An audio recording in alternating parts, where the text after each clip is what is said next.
All right, folks. It's let's see, it's Saturday, 5:30 in the evening, and fenders are still not on the trailer. Do got the wheels and tires torqued down, got her back on the ground, and it went ahead and indexed each fender. Had Richie eyeballing things, make sure they were flat, straight, square, front to back, everything was right, and then went ahead and gave us an index mark because there's more than likely I'm going to end up putting these things on by myself. And it's not a knock on Richie. It's just, he's got his thing and I got mine. So here we are. All the body work and everything's done. All the repairs are done. We got this one is going on the passenger side by the walk-through door. And, of course, it was just too long. This is the one we took off that side and moving it to the other side.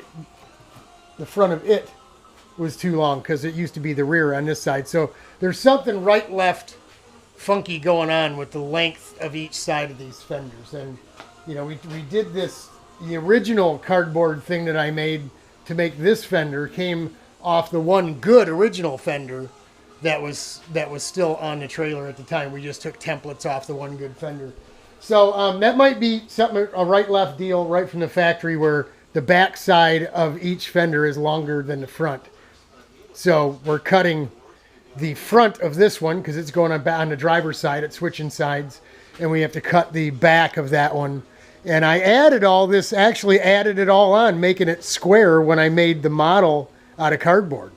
Thought this was just some kind of crazy oversight, but lo and behold, it's a right-left hand thing with this trailer. So it's okay. We can always cut it off. Having to add it on, that could be the pain in the rear.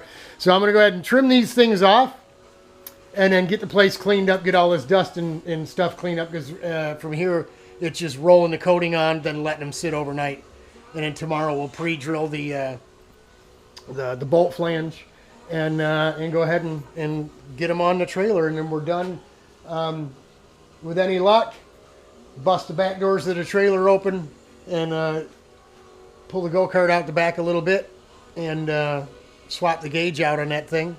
I was thinking I could always do that at the track Friday night when I get there too. Friday afternoon, night, whatever. Suppose I could always do that. It's not really a heavy job, but the other ones over at the house are going to be a little bit more work, a little bit more involved. So like I said, four-stroker got to get done first. If the other one doesn't get done, we don't take it. If this one doesn't get done, we don't take it. We have to take the four-stroke though. So that's it from the fender job. We'll bring you the coated finish, unless of course it looks really cool going on, then we'll bring you some of that too. Hang in there, folks. We're praying for you.